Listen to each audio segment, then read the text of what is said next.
네, 오늘의 말씀 징계는 자녀의 특권입니다 라는 제목으로 하나님의 말씀 함께 나누도록 하겠습니다. 네, 먼저 반갑습니다. 저는 배홍수라고 하고요. 아름다운 교회, 우리 베델교회 이렇게 섬길 수 있게 되어서 주님께 감사드리고 또 앞으로도 많이 기대가 됩니다. 사랑으로 환영해 주시고 따뜻하게 맞아주신 모든 성도님들께 감사 말씀드립니다. 네, 징계는 자녀의 특권인 줄 믿습니다. 저는 오늘 본문을 다윗을 향한 하나님의 사랑의 징계의 관점에서 살펴보고자 합니다. 이 본문을 묵상하면 할수록 하나님께서 다윗을 사랑하시기 때문에 그냥 넘어가지 않으시고 이 징계의 사건을 허락하셨다는 것을 저는 깨달을 수 있었습니다. 하나님께서는 사랑하시는 자녀들을 징계하시는 줄 믿습니다. 징계는 하나님의 진노나 심판이 아니라 사랑하는 자녀를 향한 사랑의 표현이고 자녀들의 특권인 줄 믿습니다. 27장부터 우리는 다윗을 살펴보았는데요. 다윗이 자기의 생각을 의지하는 잘못을 범했습니다. 하나님을 전적으로 의지하고 기도하는 사람, 믿음의 사람의 다윗의 모습을 안타깝게도 저버리고 하나님을 의지하기보다 블레셋을 의지하는 그런 실수를 저질렀습니다. 그래서 1년 4개월 동안 다윗은 아기스 왕의 부하로 지내게 됩니다. 이스라엘의 왕이 될 사람이 저질러서는 안 되는 실수를 저지른 것입니다. 그 대가로 어떤 일이 일어나죠? 29장에 보니까 바로 전장인데 다윗은 이스라엘과 싸울 뻔한 큰 위기에 빠지게 됩니다.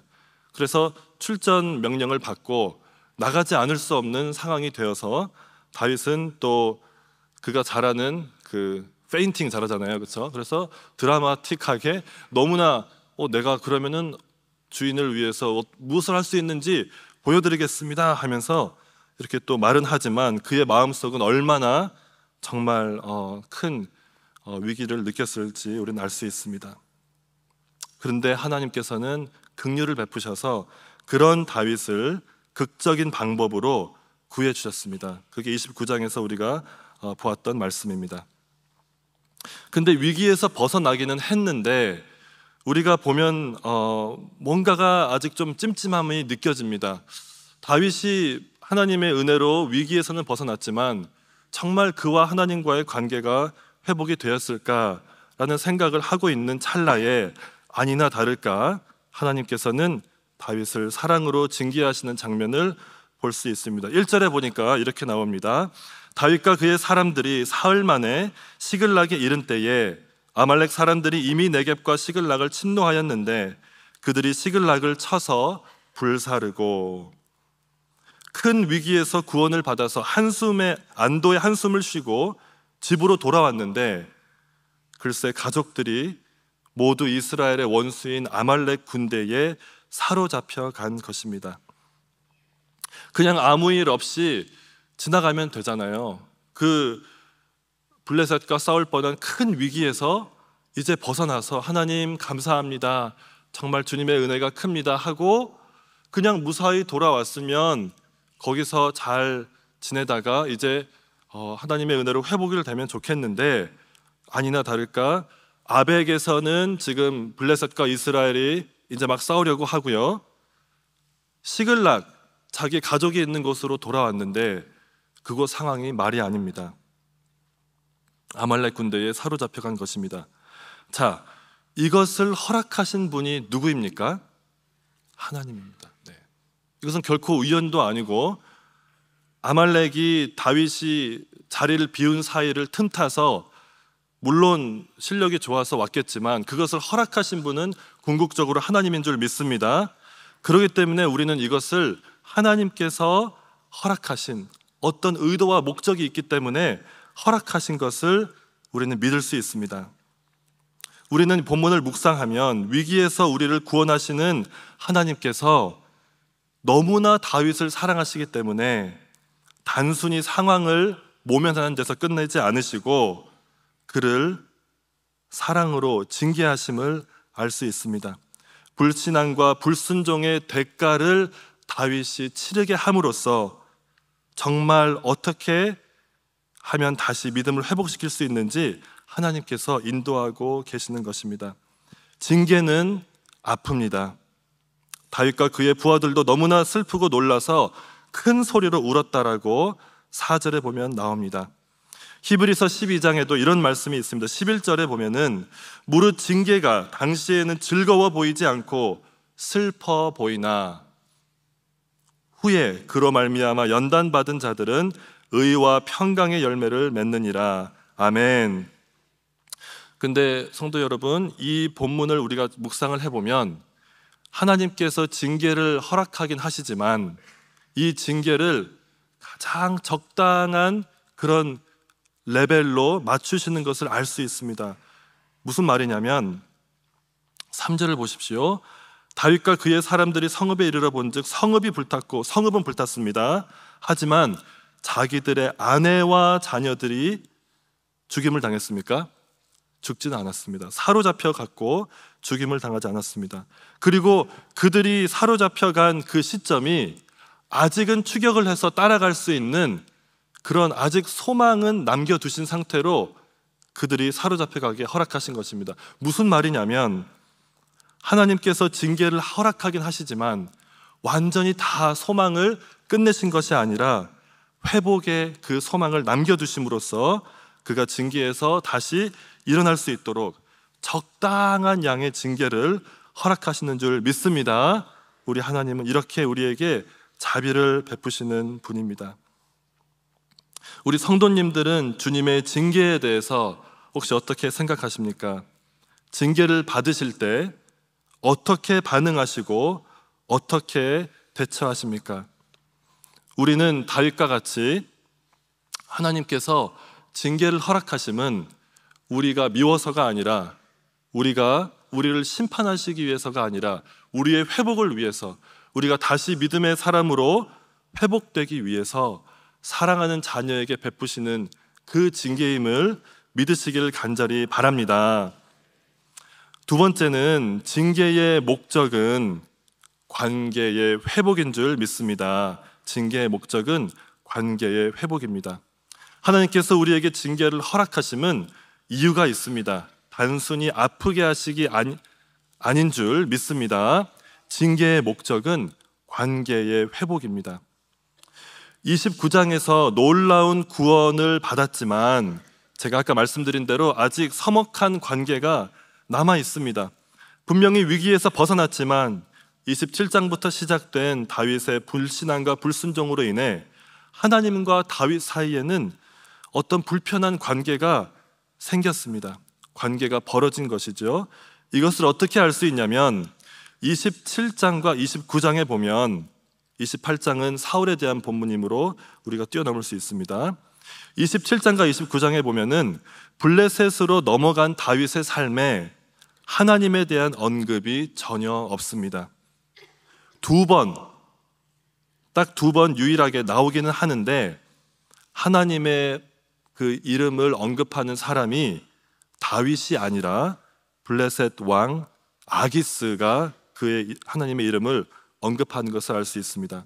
29장 6절에 보면은 이렇게 되어 있습니다. 아기스가 다윗을 불러 그에게 이르되 여호와께서 살아계심을 두고 맹세하노니 내가 정직하여 내게 온 날부터 오늘까지 내게 악이 있음을 보지 못하였으니.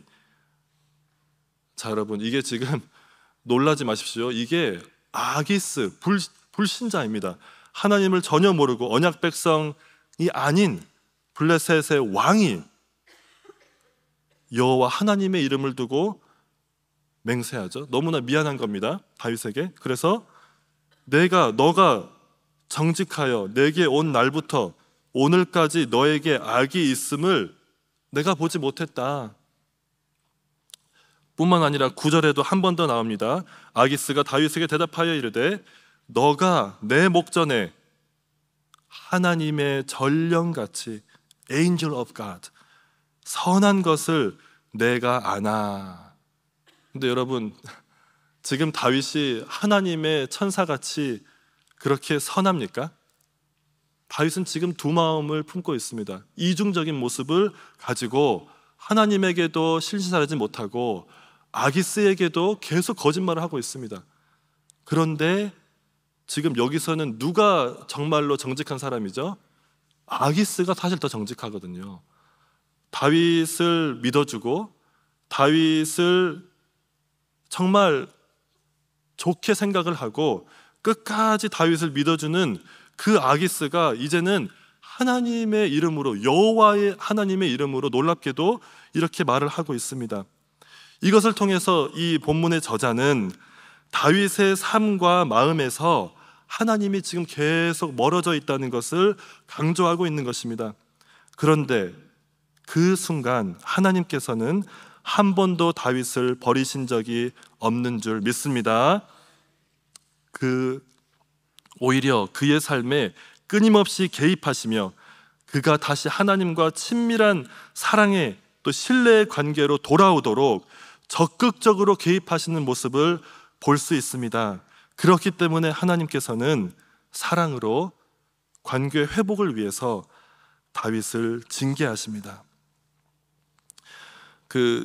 저희가 이제 주님의 은혜로 아들 둘, 딸 둘이 있는데 제 이제 큰 아들이 초등학교 6학년입니다. 근데 이제 물론 다 그렇게 하시겠지만 때로는 우리가 이제 자녀들을 이렇게 양육하다 보면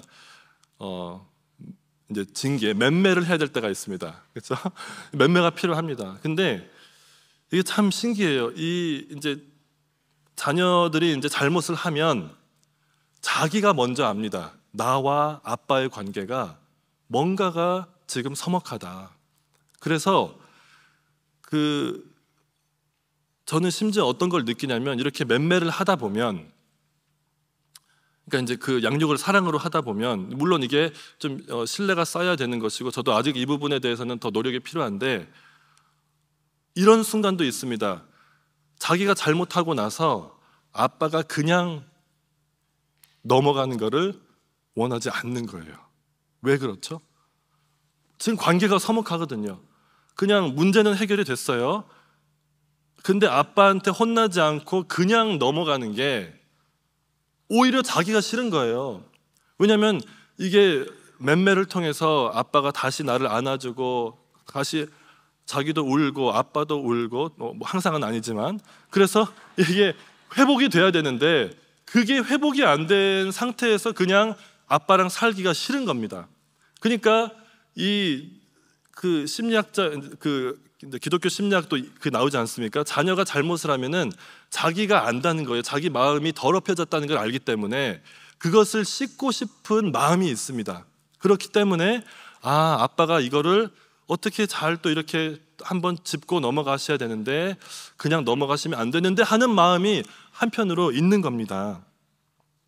그래서 그렇게 제가 그냥 넘어가지 않고 필요한 맴매를 이제 합니다. 그렇죠? 근데 맴매를 할 때 살살 할까요?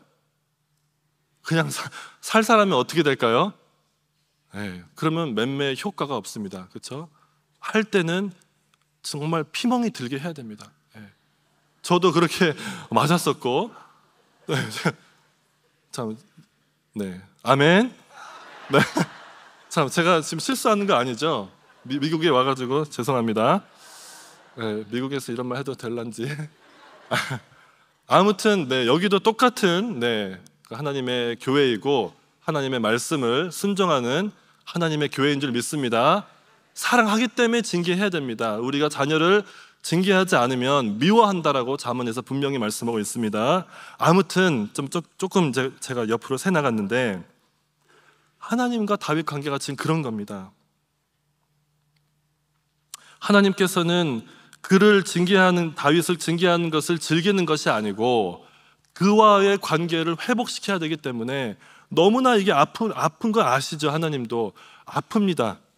너무나 다윗이 울고 그 큰 위기에, 돌에 맞을 뻔한 위기에 처하는 것을 아시지만 그것을 사랑으로 허락하시는 거예요.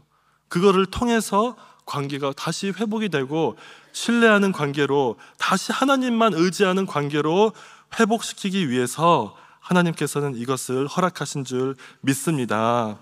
징계를 통해 다윗은 하나님을 찾고 하나님을 다시 의지하는 그 멋진 믿음의 사람으로 회복됩니다. 이것을 어떻게 할 수 있죠? 7절과 8절을 보겠습니다. 다윗이 아히멜렉의 아들 제사장 아비에셀에게 이르되 원하건대 에봇을 내게로 가져오라. 그동안 1년 4개월 동안 이런 건 없었습니다. 하나님을 떠났고 관계가 서먹했었는데 드디어 징계를 받으니까 다윗이 정신을 차린 거예요. 아, 하나님밖에 없었지. 하나님이 나의 구원자이시지. 다윗은 다시 하나님을 의지하는 사람으로 변화됩니다. 그래서 하나님께 묻고 8절에 보니까 다윗이 여호와께 묻자와 이르되 내가 이 군대를 추격하면 따라잡겠나이까 하니 여호와께서 그에게 대답하시되 그를 쫓아가라. 네가 반드시 따라잡고 도로 찾으리라. 아멘. 관계가 회복된 겁니다. 하나님이 바로 답을 주시죠. 네. 사실 여기에서 사실 이야기가 끝난 겁니다. 다윗은 이 순간 나는 이제 구원 받겠구나라고 그렇게 확신을 가졌던 것을 우리는 추측해 볼 수 있습니다. 위기 가운데 주님의 인도하심을 받고 다시 회복시키시는 주님의 신실한 사랑을 다윗은 경험하게 됩니다. 그래서 그는 다시 이스라엘로 돌아오게 되고요, 이스라엘의 왕으로서 하나님의 통치를 보여주는 대리 통치자, 거룩한 왕으로서 거기에 걸맞는 믿음의 사람으로 다시 회복시키시는 하나님의 은혜가 있는 줄 믿습니다. 그러므로 우리는 어떠한 상황에서도 하나님께 기도하며 나아가야 될 줄 믿습니다. 특별히 내가 뭔가가 찜찜해요. 내가 뭔가가 잘못한 것 같아요. 내가 그동안 하나님 앞에 잘 못 산 것 같아요. 그럴 때일수록 더욱 뻔뻔함, 그런 믿음의 기도가 필요한 줄 믿습니다. 지난주 담임 목사님 말씀하셨잖아요. 내가 그동안 잘 못 살았어요. 근데 기도 제목이 생겼어요.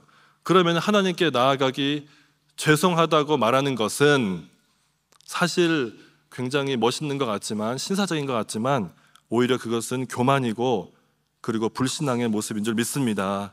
우리가 하나님께 앞에서 잘 살아서 기도할 수 있는 것이 아니라 하나님의 자녀이기 때문에 언제든지 하나님께 나아가 기도할 수 있고 관계를 회복됨의 은혜를 경험할 수 있는 줄 믿습니다. 세 번째입니다. 우리는 아버지께서 어떤 분이신 줄 알기에 징계를 달게 받을 수 있습니다. 아멘. 오늘 6절 9절이 저는 핵심 구절이라고 생각합니다. 6절 9절 함께 우리 큰 소리로 다 같이 읽겠습니다. 시작. 백성들이 자녀들 때문에 마음이 슬퍼서 다윗을 돌로 치자 하니 다윗이 크게 다급하였으나 그의 하나님 여호와를 힘입고 용기를 얻었더라. 아멘. 이게 이제 절체절명의 순간입니다. 이때 어떻게 하느냐에 따라서 다윗의 운명이 결정되는 이 위급한 순간에, 그렇죠? 크게 다급한 순간이었죠. 다윗이 무엇이 다윗을 붙들어 주었습니까? 그가 무엇을 기억했기에 이 위기의 순간에 쓰러지지 않고 힘을 입고 용기를 얻을 수 있었습니까? 말씀해 보니까 그의 하나님 여호와를 힘입고, 여기서 저는 그의라는 단어가 핵심이라고 생각합니다. 그의 하나님이었습니다. 무슨 말씀입니까? 그동안 다윗과 하나님과의 관계가 물론 최근에는 서먹했지만 그동안 쌓인 깊어진 관계가 있다는 것입니다. 다윗은 자기에게 신실하시고 늘 자비를 베푸시는 그 여호와 하나님이 어떤 분이심을 알았기 때문에, 그것을 경험했고 맛보아 알았던 사람이었기 때문에 이 위기의 순간, 징계의 순간에도 다시 그의 하나님을, 그의 하나님 여호와를 기억하고 그를 붙잡고 그의 성품을 기억함으로 다시 용서하시고 회복시키실 그분의 신실하심을 믿었기 때문에, 그 주님을 알았기 때문에 징계의 시간을 믿음으로 통과할 수 있었던 줄 믿습니다. 성도 여러분, 우리가 하나님의 징계를, 사랑의 징계를 믿음으로 통과할 수 있는 방법은 바로 이것인 줄 믿습니다. 하나님께서 어떤 분이신 줄 우리는 말씀을 통해서 알기 때문에 그분이 어떤 것을 허락하시든, 지금 내가 무엇을 통과하고 있든 그것에 연연하지 않고 믿음으로 묵묵히, 오히려 기쁨으로 내가 당하고 있는 크고 작은 고난을 견딜 수 있는 줄 믿습니다. 그렇기 때문에 야고보서에는 이런 말씀이 있습니다. 내 형제들아, 야고보서 1장 2절입니다. 너희가 여러 가지 시험을 당하거든 온전히 어떻게 여기라? 기쁘게 여기라. 아멘. 이는 너희 믿음의 시련이 인내를 만들어내는 줄 너희가 알미라. 아멘. 우리가 하나님께서 어떤 분이신 줄 알기 때문에 어떤 상황에서도 하나님의 신실하심을 의심하지 않을 수 있는 줄 믿습니다. 여러분, 우리 하나님은 어떤 분이십니까? 어디까지 우리를 사랑하셨죠? 네, 그의 아들을 내어주시기까지. 자기의 아들을 아끼지 않기까지 우리를 사랑하신 줄 믿습니다. 그러면 그 하나님이 어찌하여 모든 좋은 것을 우리에게 주시지 않겠느냐? 이 약속이 우리에게 있기 때문에 하나님께서 어떤 것을 허락하시든 어떠한 상황에서든 그것은 나를 사랑하시는 아버지의 사랑의 징계의 손길임을 믿고 우리는 믿음으로 통과할 수 있는 줄 믿습니다. 우리 이 새벽에 그것을 붙잡고 함께 기도하면 좋겠습니다. 하나님, 저에게 허락하신 크고 작은 고난, 올 한 해를 돌아보면 여러 가지 상황이 있었지만 하나님, 그 상황에서 저를 구원하시고 십자가까지 저를 가시기까지 저를 사랑하신 그분이 올 연말에도 내년에도 그렇게 신실하게 저를 회복시키시고 사랑하실 줄 믿습니다.